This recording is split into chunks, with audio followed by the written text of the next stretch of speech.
ఊరవసి వెంటనే ఆ వరుసలన్నీ ఇక్కడ కుదరవయ్యా, మీ మానవలోకంలో ఉంటాయి, తండ్రి భార్య అయితే కొడుకు తల్లి అని, మాకు దేవతలకు అది ఏమి ఉండదయ్యా అని ఆవిడ వరుసలు ఇవి ఆవిడ చెప్పేసింది. అవసరాన్ని బట్టి మాట్లాడతారు మనుషులు.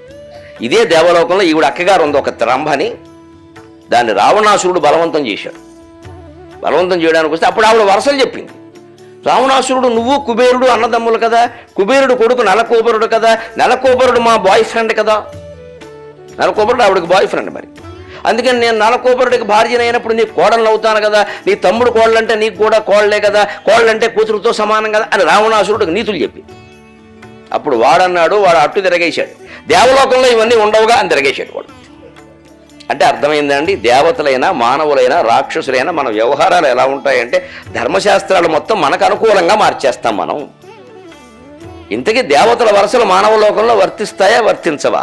ఊర్వశి నియమం ప్రకారం వర్తించవు, రంభ నియమం ప్రకారం వర్తిస్తాయి. అంటే ఎందుకు రంభకి రావణాసురుడు అంటే ఇష్టం లేదు కాబట్టి అది నీతులు చెప్పింది అక్కడ.